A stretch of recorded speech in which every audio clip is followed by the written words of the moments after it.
I'm Brooke Turner, 28, a corporate real estate acquisition specialist. The smell of lavender still clung to the curtains, just like it had 15 years ago when I was 13 and crying into these same faded blue drapes. I pressed my palm against the cool window glass of what used to be my childhood bedroom, watching the moving truck pull away from the house across the street. Another family leaving Maple Grove Lane. Another piece of my past erased. My phone buzzed against my hip. Turner here. Brooke, the Henderson property just fell through. We need you back in the city by. I'm taking the week. I ended the call before my boss could protest, sliding the phone into my blazer pocket. The irony wasn't lost on me that I'd spent the last 5 years buying and selling houses for other people, helping families find their dreams or escape their nightmares, while I'd never been able to come back to face my own. The floorboards creaked under my heels as I walked through the empty hallway. Every step echoed differently now. Hollow. The family photos that once lined these walls were gone, leaving behind pale rectangles on the faded wallpaper like ghosts of happier times. I could still hear my mother's laugh bouncing off these walls, still smell my father's coffee brewing in the kitchen every Sunday morning. Before I go further, tell me in the comments where you're watching from, and if you're hooked already, a like and subscribe will keep these stories coming. You always were a stubborn little thing. I spun around, my heart hammering against my ribs. Aunt Margaret stood in the doorway of what used to be the master bedroom, her silver hair pulled back in the same tight bun she'd worn since I was a child. But everything else about her had changed. The woman who once commanded every room she entered now looked smaller somehow, her shoulders curved inward like she was protecting herself from an invisible blow. Hello, Margaret. I kept my voice steady, professional. The same tone I used when delivering bad news to clients. She stepped into the hallway, and I caught the faint scent of the rose perfume she'd always worn. It mixed with something else now, something that smelled like defeat. I didn't think you'd actually come. I said I would. You said a lot of things 15 years ago. Her eyes, still that sharp blue I remembered, swept over my tailored suit, my leather briefcase, the confidence I'd built like armor around myself. Look at you now. All grown up and successful. I suppose you think you've won. The word, won, sat between us like a loaded gun. I thought about all the nights I'd spent in foster care, dreaming of this moment. All the scholarships I'd fought for, the jobs I'd worked, the walls I'd built around my heart just to survive what she'd done to me. What she'd stolen from me. This isn't about winning, Margaret. She laughed, but it came out cracked and bitter. Isn't it? You bought my house, Brooke. My home. The place where I raised you after your parents. Don't. The word came out sharper than I intended. Don't you dare talk about them. The silence stretched between us like a taut wire. I could hear the grandfather clock ticking in the living room below, the same clock that used to lull me to sleep when I was small and scared and missing my parents so much it felt like drowning.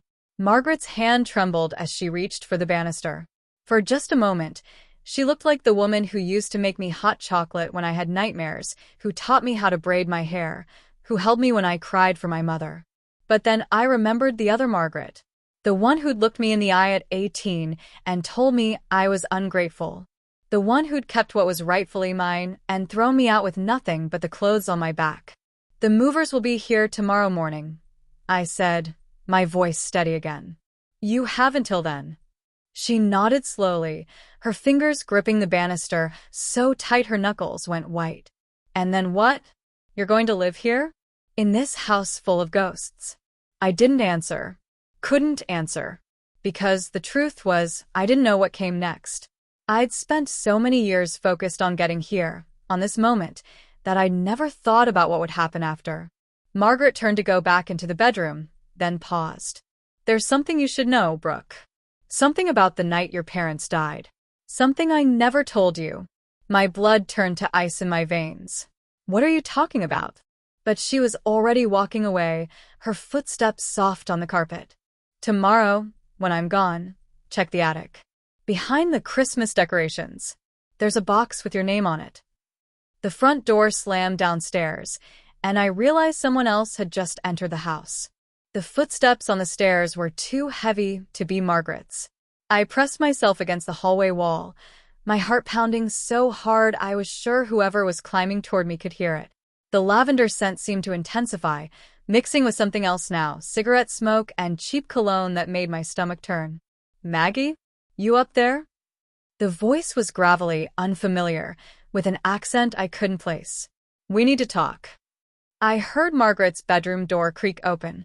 "Danny, what are you doing here? I told you not to come." Danny. The name meant nothing to me, but the fear in Margaret's voice made my skin crawl. I crept closer to the top of the stairs, staying in the shadows. Yeah, well, plans change. Heavy boots appeared on the landing, followed by a man I'd never seen before. He was tall, broad-shouldered, with graying hair slicked back and hands that looked like they'd seen their share of violence. "Heard you got some company today." The little princess finally came home. Margaret stepped out of her room, positioning herself between this stranger and the hallway where I stood hidden. "She's here on business. Nothing more." "Business." Danny laughed, and the sound made my teeth ache. "That's what we're calling it now." Come on, Maggie. We both know why she's really here.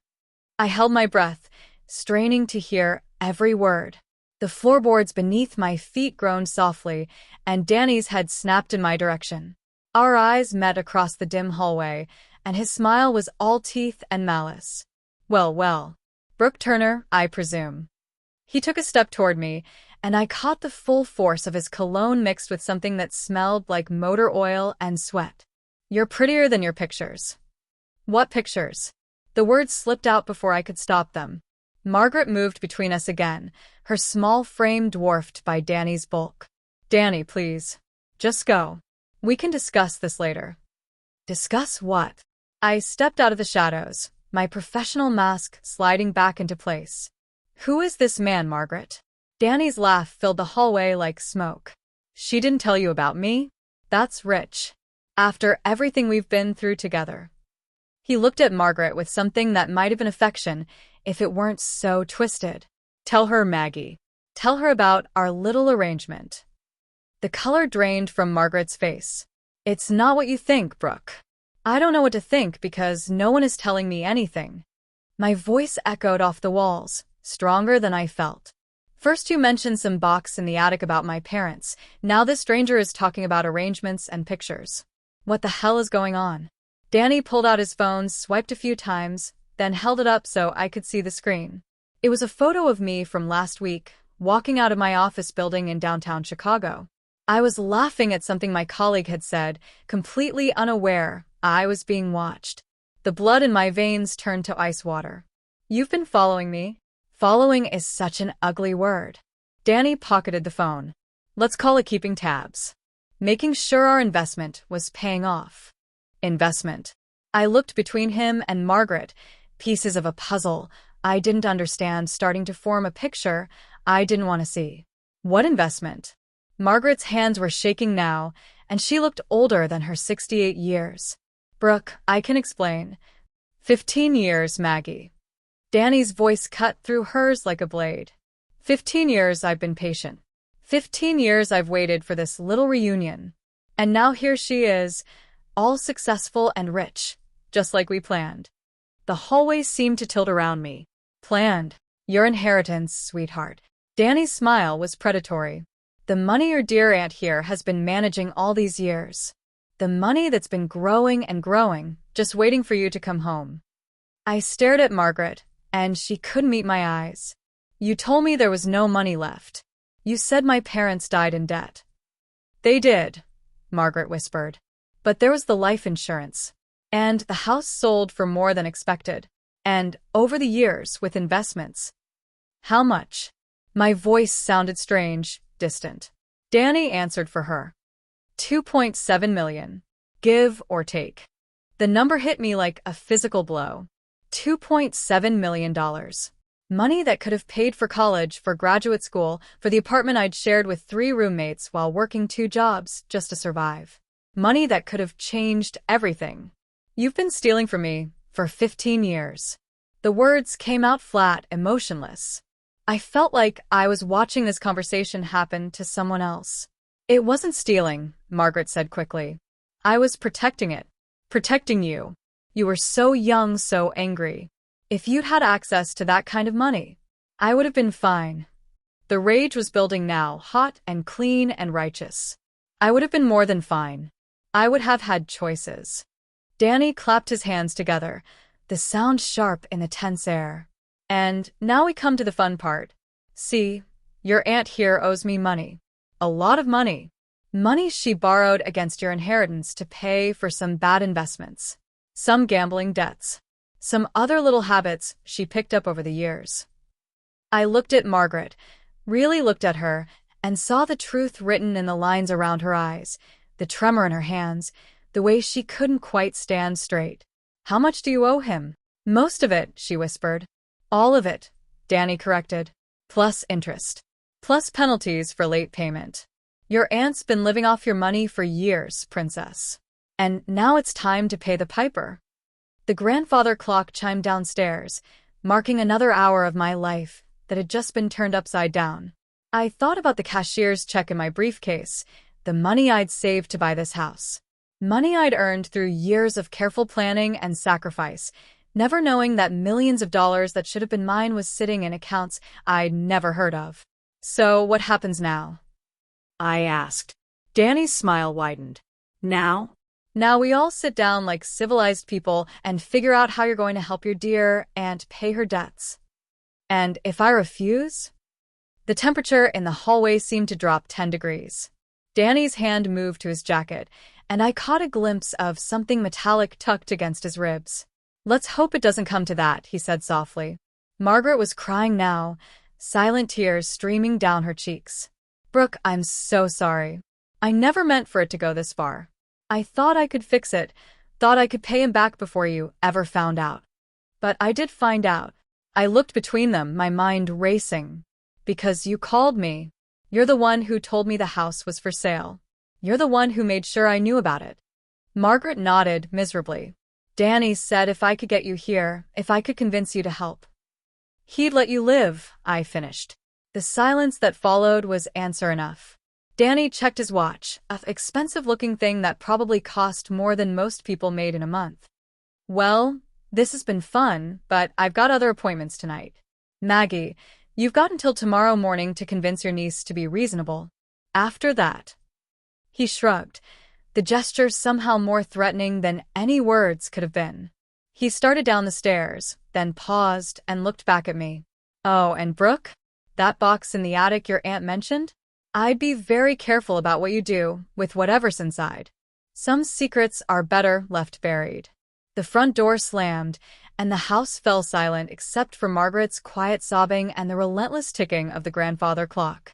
I stood there in the hallway of my childhood home, surrounded by the ghosts of my past and the wreckage of my present, and realized that everything I thought I knew about my life had been a lie. But as I looked at Margaret, broken and terrified and still trying to protect secrets that had already destroyed us both, I heard something that made my blood freeze. The car doors slamming outside. Multiple car doors. Danny hadn't come alone, and he wasn't finished with us yet. I moved to the window, my hands trembling as I pulled back the curtain just enough to see outside. 3 black SUVs were parked in front of the house, their engines still running. Men in dark clothing stood beside each vehicle, and the orange glow of cigarettes dotted the darkness like fireflies. Margaret. My voice was barely a whisper. How many people does Danny work with?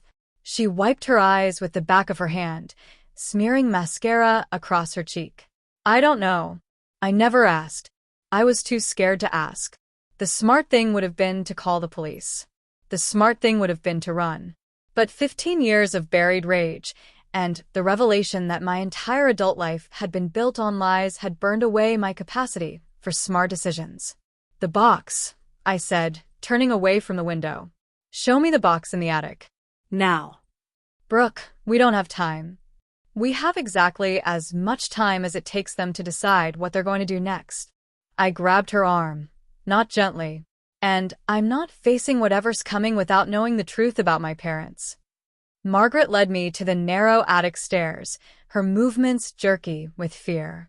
The wooden steps creaked under our weight, each sound seeming to echo through the house like gunshots. The attic smelled like dust and old memories, cardboard boxes stacked in neat rows like tombstones in a cemetery. She pointed to a corner where Christmas decorations were stored in faded red and green containers. Behind there, the blue box. I pushed aside artificial Christmas trees and boxes of ornaments, my hands shaking as I pulled out a medium-sized blue storage container. My name was written across the top in my mother's careful handwriting. For Brooke, when she's ready. Inside were documents I'd never seen before. Insurance policies, bank statements, and at the bottom, a letter in my father's handwriting dated 3 days before the accident. My dearest Brooke, it began, if you're reading this, then something has happened to your mother and me, and you're probably staying with Margaret. There are things you need to know, things we should have told you, but hoped we'd never have to. My hands were shaking so badly, I could barely hold the paper steady. Outside, I could hear voices getting closer to the house. Your mother and I weren't just teachers, sweetheart. Before you were born, we worked for the government. We helped people disappear when their lives were in danger. We thought we'd left that life behind, but some people from our past found us. If something happens to us, it won't be an accident. The words blurred as tears filled my eyes. They were murdered. Margaret's voice was barely audible. I knew. I've always known. And you said nothing? I spun to face her, the letter clutched in my fist. For 15 years, you let me believe they died in a car accident. I was protecting you. Margaret's voice cracked. The people who killed them, they were looking for something your parents had hidden. If they knew you were alive, if they knew you might know where it was. What were they looking for? Margaret pointed to the box. Keep reading. I turned back to the letter, my father's words swimming before my eyes. The money we've saved for you isn't just our life savings. It's payment for information we gathered, information that certain people would kill to keep secret. We've hidden evidence in a place only you would think to look. Remember the story we used to tell you about the princess and the dragon? Remember where the princess hid her treasure? My breath caught. The story. I remembered it perfectly. My parents used to tell me about a brave princess who hid her treasure in the one place the dragon would never think to look, in the dragon's own lair, behind a loose stone in the wall. The basement, I whispered. Behind the loose stone in the basement wall. A crash downstairs made us both freeze. They were inside the house. Maggie. Danny's voice echoed up from the first floor. Time's up. Bring the girl down here. Margaret grabbed my arm. There's a back staircase. We can get to the basement without them seeing us. Why are you helping me now? Her eyes filled with fresh tears. Because I loved your parents. And because I've spent 15 years hating myself for what I did to you. She pulled a key from her pocket. This opens a safety deposit box downtown. The number is written on the back. Whatever your parents hid, whatever evidence they gathered, it's probably worth more than money. It's worth justice. Heavy footsteps were climbing the main staircase now. We had seconds. Margaret led me to a narrow servant's staircase I'd forgotten existed, and we crept down through the walls of the house like mice. The basement was dark and cold, smelling of mildew and old concrete. I felt along the far wall until I found the loose stone my father had shown me when I was 7, telling me it was where the princess kept her treasure safe from the dragon. Behind the stone was a waterproof container. Inside that were flash drives, photographs, and documents that made my blood run cold. Names I recognized from the news. Politicians, business leaders, people in positions of power.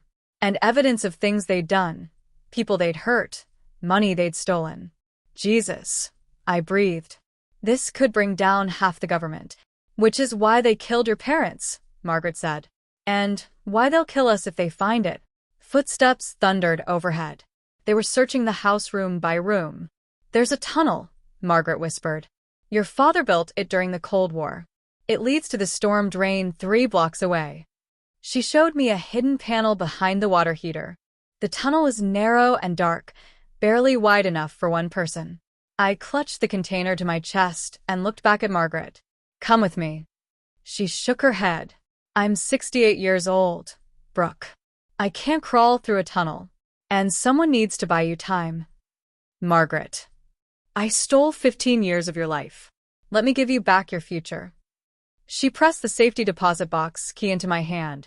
There's enough money in that account to disappear forever if you need to. Or enough to fight back if you choose to. Voices were getting closer. I could hear Danny shouting orders, hear furniture being overturned. I'm sorry, Margaret whispered. For everything. I'm so sorry.